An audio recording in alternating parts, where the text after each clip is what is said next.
Hello friends, स्वागत है आप सभी का Sanjay motor live YouTube channel में। तो देखिए आज ये 250 FZ 250 आई है हमारे पास। तो इसमें क्या इशू है, इसमें कस्टमर का कहना था कि इसमें पिकअप नहीं आ रहा है। तो पिकअप क्यों नहीं आ रहा है, क्योंकि इसकी क्लच प्लेटें चल गई है। क्लच प्लेटें इसने कस्टमर ने पहले भी डलवाई थी, पर ये गाड़ी हमारे पास बाद में आई है। इसने पहले भी कहीं काम करवाया। तो जो चीज़ हमने ऑब्जर्व करी है इसकी क्लच प्लेटें क्यों गई, वो मैं आपको बताता हूँ स्टेप बाय स्टेप। किसकी क्लच प्लेटें फिर से क्यों गई, जब फर्स्ट टाइम कस्टमर ने अभी डलवाई थी कुछ दिनों पहले ही, और ये 1 मंथ के अराउंड उसने ऑयल भी चेंज करवाया। तो क्लच प्लेटें पूरी नई डलवाई थी। उसके बाद भी इसकी क्लच प्लेटें सेकंड टाइम मतलब दोबारा जा चुकी है। तो ये गाड़ी हमारे पास आई है दोबारा। तो इसके क्लच पूरा टाइट हो गया था, मैंने इसका क्लच लूज़ किया। तो ये देखिए क्लच लूज़ करने के बाद में इसमें पावर आ गई। बट क्लच प्लेटें एक बार जल जाती है तो वो कंटिन्यूसली जलती रहती है। उसको नया ही रिप्लेस करना पड़ता है वो, क्योंकि ऑयल पूरा ख़राब हो चुका होता है इसलिए। तो इसका जो देखिए ऑयल की कंडीशन कैसी है इसकी।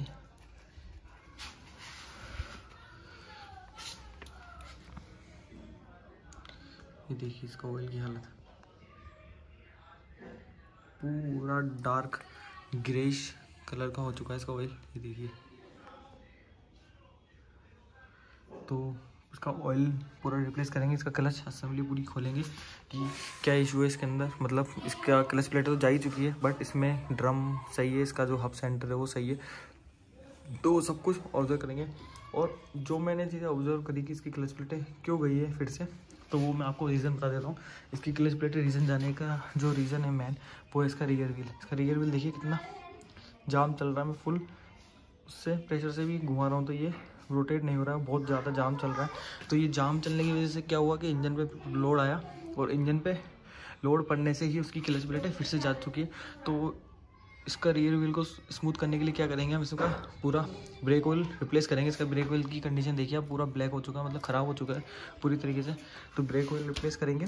और इसमें जो डिस्प्लेट है ये पूरी ख़राब हो चुकी है इसकी कस्टमर की, देखिए पूरी कट चुकी है यहाँ पे, और ये बीच से पूरा घिस चुकी है। तो ये डिस्प्लेट नहीं डालेंगे और उसके बाद इसको फिर इसमें क्लच प्लेटें भी नहीं रिप्लेस करेंगे। तो ये फटाफट इसको खोल लेते हैं क्लच प्लेटों को, और इसके पार्ट्स परचेस करके लाते हैं, और इसके अंदर ये क्लच प्लेटें डालते हैं, और ये डिस्प्लेट का इसका काम करते हैं। तो इसको फटाफट इसका ये क्लच कवर खोल लेते हैं। तो क्लच कवर खोलने से पहले सबसे पहले इसका ऑयल ड्रेन कर लेते हैं। ऑयल निकालने के बाद में इसका पूरा क्लच कवर खोलेंगे। तो क्लच कवर खोलने के लिए हमें इसका ये साइड पैनल भी खोलना पड़ेगा। तो साइड पैनल ऑलरेडी पहले से खुला हुआ है, तो इसमें लॉक से बस इसको निकालना है, और यहाँ से एक स्क्रू खोल के इसको पूरा निकाल लेते हैं। यहाँ 2 स्क्रू है, एक यहाँ है और एक यहाँ है। ये वाला लॉक इसका टूटा हुआ है ऑलरेडी, क्योंकि ये वाले बोल्ट साइड वाले बोल्ट खोलने के लिए कवर खोलना ज़रूरी है। तो इसको फटाफट खोल लेते हैं।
तो आपने देखा इंजन को भी अच्छे से वॉश कर लिया हमने। ये देखिए इसका कवर को भी अच्छे तरह वॉश कर लिया है।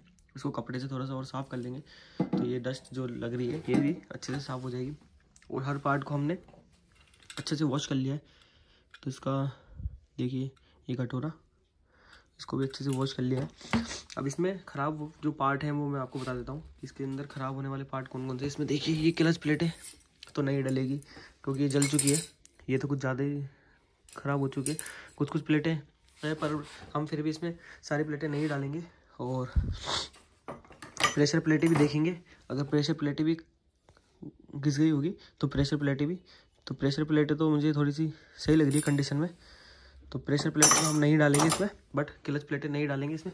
और जिसका ये सेंटर है ये भी हम नया डालने वाले हैं इसमें, क्योंकि ये पूरा कट चुका है, आप देख सकते हैं। देखिए कितने तरीके से ये इसमें मार्किंग आ गई है, तो ये कट चुका है। तो ये इसमें ये भी नया डालेंगे हम इसमें। और जो इसका ड्रम है ये देखिए, ये इसमें इतनी मार्किंग नहीं है, ये भी पर हल्का हल्का मार्क है, तो इसको देखेंगे इसको, क्योंकि ये इसमें इतना ज़्यादा मार्क नहीं है, तो इसको हम रहने देंगे, इसको हम नया नहीं डालेंगे, क्योंकि ये मुझे लगता है शायद नया ही डाला है जिसने भी डाला है, तो ये इसको रहने देंगे। बाकी वो वाला पार्ट तो हमें नया डालना है, और क्लच प्लेटें नहीं डालनी है, और प्रेशर प्लेटें हम यही चलाएंगे, और बाकी सब कुछ पार्ट इसमें ओके। तो सारे पार्ट्स को अच्छे से वॉश कर लिया है हमने। अब इसको पार्ट्स परचेज करके लाते हैं नया, और इसके अंदर इंस्टॉल करते हैं इसको। तो देखो सारा पार्ट परचेज कर लिया हमने, तो जो हमारा ख़राब हो गया था। हब और हब सेंटर भी हमने नया परचेज कर लिया, देखिए ये है इसका सेंटर। और ऑयल फिल्टर भी हमने ओरिजिनली परचेज़ किया है।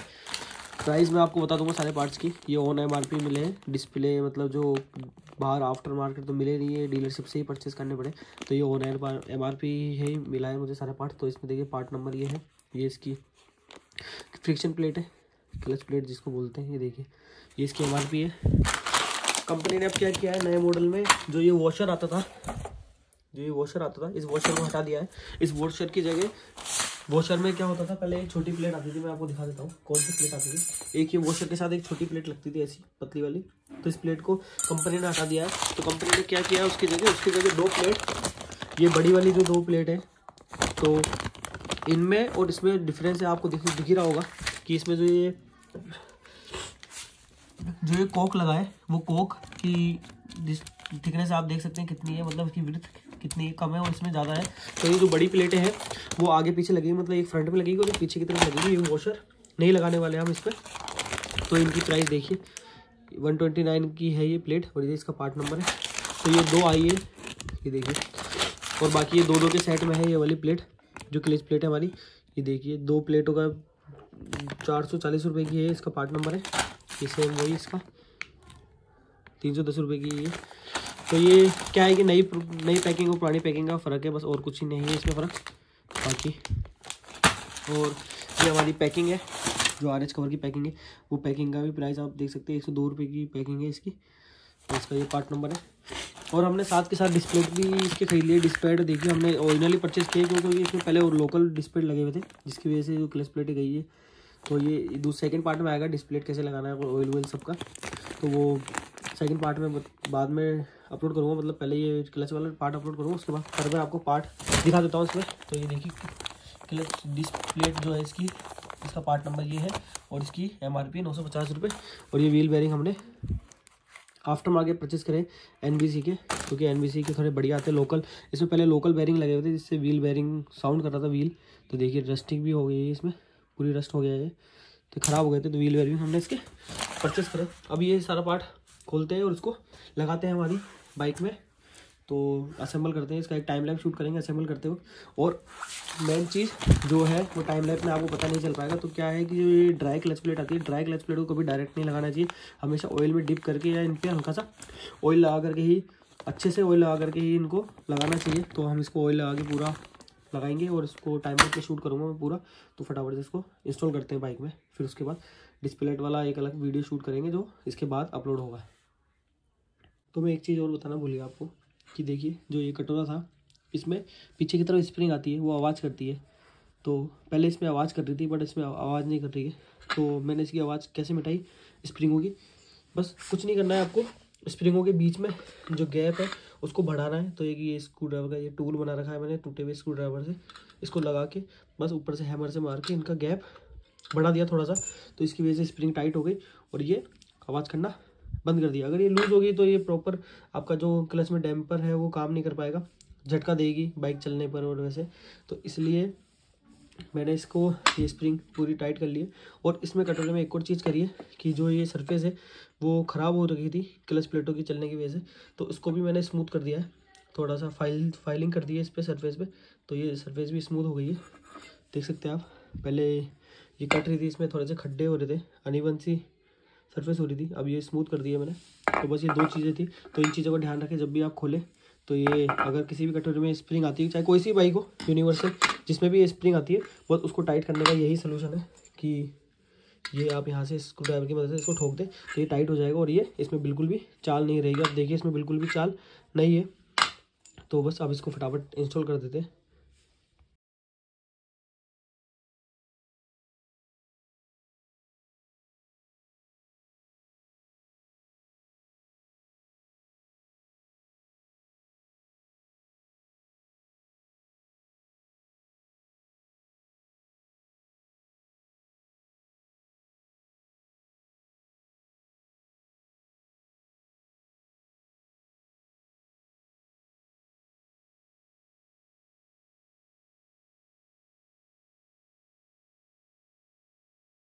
इस प्लेट तो मैंने फिट कर दी है, पर एक ध्यान में रखने वाली बात मैं आपको बता देता हूँ। क्लच जब भी फिट करो तो जो प्रेशर प्लेट आती है, फ्रिक्शन प्लेट, इसकी सरफेस दोनों तरफ से बराबर नहीं होती है। देखिए यहाँ से स्मूथ है इसकी सरफेस और यहाँ से रफ़ है।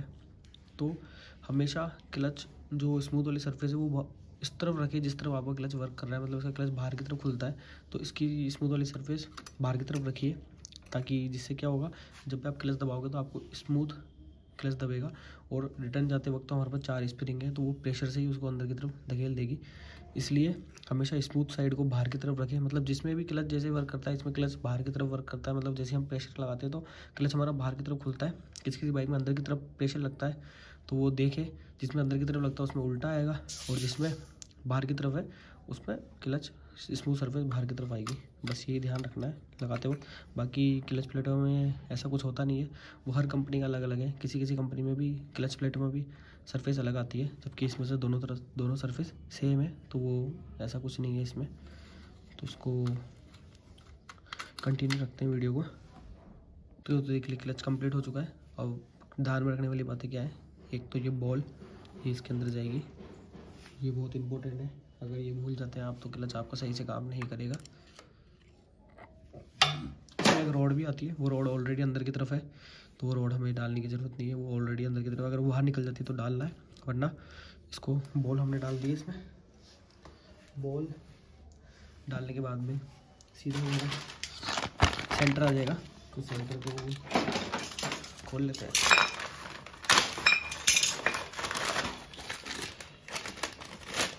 देखिए ये सेंटर आ गया। सेंटर में वो नट लगाना है, तो वो नट लगा लेते हैं इसमें। तो देखिए नट कुछ इस तरीके से लगेगा अंदर की तरफ से, तो ये नट है। इसका एडजस्ट वाला जो नट है वो लगा देता हूँ इसमें, नहीं तो फिर ये नट बार बार बाहर की तरफ निकलता रहेगा। तो इसको अभी लूज ही रखें नट को, जब तक आप क्लच को पूरा सेट कर लें। उसके बाद इसको सेट करें धीरे धीरे, कितना आपको प्ले रखना है उसके हिसाब से। तो ये देखिए अभी इसको लगा देते हैं। अभी मैंने इसको फुल लूज रखा है इसमें।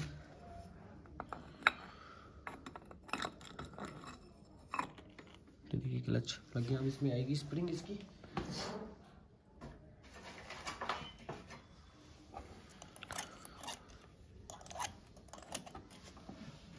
स्प्रिंग के बाद में इसके 4 नट जो कि स्प्रिंग को प्रेस करके रखेंगे।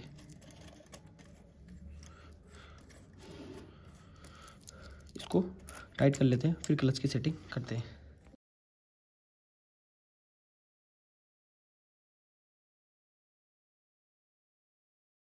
क्लच प्लेटें लग चुकी है, अब इसमें हम क्लच की सेटिंग करने वाले हैं। तो क्लच की सेटिंग कैसे करनी है, देखिए अभी क्लच हमारा लूज़ है पूरा, देख सकते हैं आप पूरा लूज़ है क्लच। तो इसको धीरे धीरे करके पहले फुल टाइट करना है इस नट को। इस नट को, ये वाला नट हमने हल्का सा लूज़ कर लिया और इसको फुल टाइट करना है जहाँ तक ये अटकता नहीं है। ये देखिए यहाँ टाइट हो गया, ये टाइट हो गया। तो टाइट होने के बाद हमको क्लच देखना है। क्लच में देखिए प्ले, इतनी प्ले, तो ठीक इसी जगह क्लच को छोड़ेंगे हम इतनी प्ले पे। ये देखिए आप प्ले देखिए इसमें फ्री, इतनी फ्री प्ले है। अगर आप कम करना चाहते हैं तो यहाँ से एडजस्ट कर सकते हैं, वरना इतना मार्जिन तो हमें यहाँ रखना है। उसके बाद हम इसको नीचे से सेट करेंगे एक बार।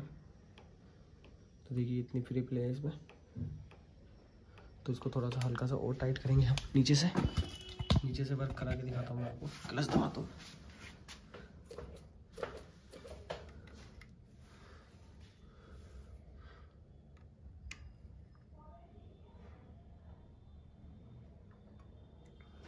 ये देखिए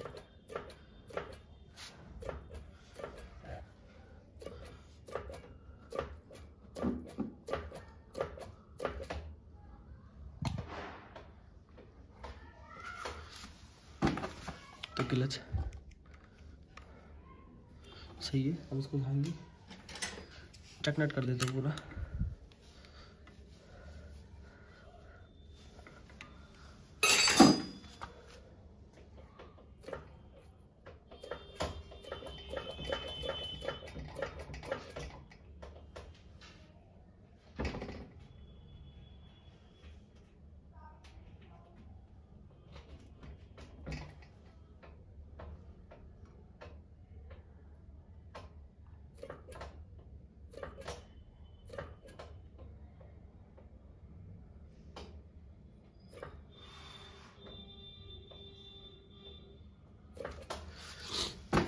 तो क्लच सेट हो चुका है।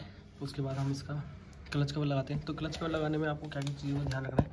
एक तो देखिए ध्यान रखें कि ये ओरिंग, ऑयल पंप की जो ओरिंग है उसका ध्यान रखना है आपको अंदर की तरफ। तो और पैकिंग हम इसमें लगाएंगे, और बाहर की तरफ भी 2 ओरिंग आती है जो कि जो आपका ऑयल कूलर लगा है उसकी ओरिंग है, अगर वो ओरिंग का भी ध्यान रखना है। और एक ओरिंग और आती है ऑरेंज वाली, वो मैं आपको दिखाऊंगा। ऑयल फिल्टर लगाएंगे जब, ऑयल फिल्टर कैप की ओरिंग है वो। तो अब इसको कवर लगाते हैं इसमें पैकिंग लगा के।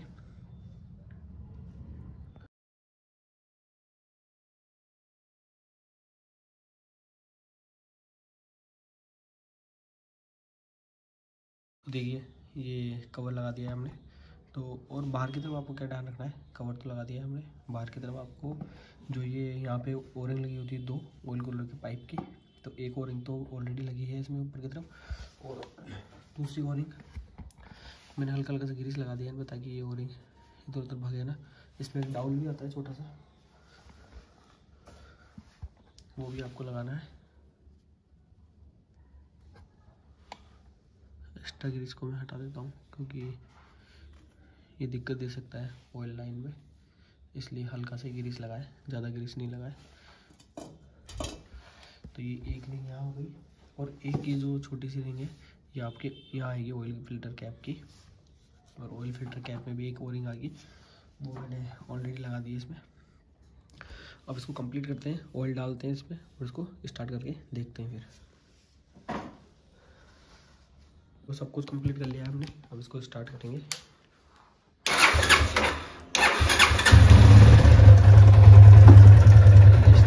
इसमें थोड़ा टाइमिंग का नॉइज़ है, वो उसको हम नहीं करने वाले हैं, और कस्टमर ने मना किया है इसके लिए। हमने बस क्लच का काम किया है, क्लच की तरफ से कोई नॉइज़ नहीं है। क्लच दबा के भी देख लेते हैं एक बार वर्किंग, कोई नॉइज़ नहीं आ रहा। और बाकी भी इसको चला के देखेंगे, तो इसका रियर व्हील लगेगा, जब इसको चला के देख पाएंगे तो चला के देखेंगे, फिर उसके बाद इसकी चेक करेंगे पावर पिकअप कैसा आता है। बाकी अगर आपको ये वीडियो पसंद आया हो तो वीडियो को लाइक कर देना, और चैनल में नए हो तो चैनल को जरूर सब्सक्राइब करना। मिलते हैं नेक्स्ट वीडियो में।